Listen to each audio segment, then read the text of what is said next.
நோம்பு நாட்களில் நம்ம வயிறை நல்லா குளுமையாக வைக்கக்கூடிய ஒரு சிம்பிளான இஃப்தார் ரெசிபி தாங்க இன்றைக்கி நான் உங்ககிட்ட ஷேர் பண்ண போகிறேன்.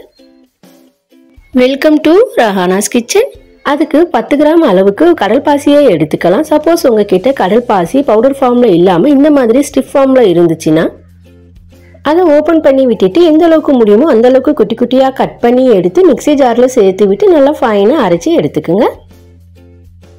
இந்த கடல் பாசியை ஸ்டிஃப் ஃபார்மில் சேர்க்கும்போது 10-12 நிமிஷம் ஆகும் மெல்ட் ஆகி வரத்துக்கு. அதுவே பவுடர் ஃபார்மில் சேர்க்கும்போது 2 நிமிஷத்தில் மெல்ட் ஆகி வரும். அதனால அவசியம் இதை ஃபாலோ பண்ணிக்கிங்க. 10 கிராம் கடல் பாசி கூட ஒரு சின்ன டம்ளர் அளவுக்கு தண்ணியை சேர்த்து நல்லா மிக்ஸ் பண்ணி வச்சுட்டு இன்னொரு பக்கம் 1/2 லிட்டர் போல் பாலை பிரித்து பாத்திரத்தில் சேர்த்து விட்டுக்கலாம்.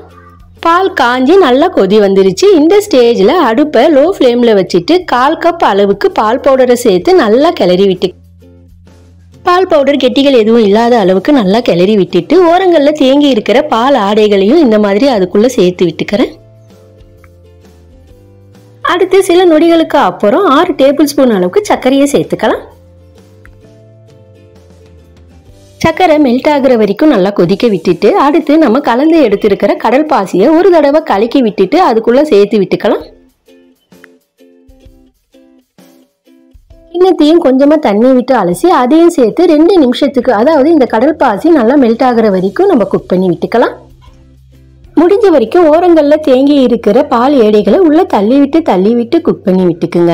2 நிமிஷத்துக்கு அப்புறம் கடல் பாசி நல்லா மெல்ட் ஆகி வந்துருச்சு. லைட்டாக கொஞ்சம் திக்னஸும் வந்துருச்சு. இந்த நேரத்தில் 1/2 டீஸ்பூன் அளவுக்கு ஏலக்காய் பொடியை சேர்த்து விட்டுக்குங்க. ரொம்பவும் திக்னஸ் ஆகிடாம பார்த்து அடுத்த சில நொடிகளுக்கு அப்புறம் அடுப்பை ஆஃப் பண்ணி விட்டுக்குங்க. இந்த மாதிரி ஒரு மவுல்லையோ அல்லது பிளேட்லேயோ நம்ம ரெடி பண்ண மிக்சரை சேர்த்து விட்டு அங்கங்கே இருக்கிற அந்த பபிள்ஸை இந்த மாதிரி லைட்டாக ப்ரெஸ் பண்ணி உடைச்சி விட்டுக்கலாம். அடுத்து இது செட்டில் ஆகிறதுக்கு நல்லா ஆறி வரணும். அதுக்குள்ளே கொஞ்சம் பாதாம் கொஞ்சம் பிஸ்தா நான் நல்லா சாப் பண்ணி எடுத்துக்கிறேன். நீங்கள் உங்களுக்கு ஃபேவரட்டானதை எடுத்துக்கோங்க. இந்த மிக்சரை சேர்த்து 7-8 நிமிஷம் ஆறினதுக்கப்புறம் நம்ம சாப் பண்ணி எடுத்துருக்கிற பாதாம் பிஸ்தாவை தூவி விட்டுக்கலாம்.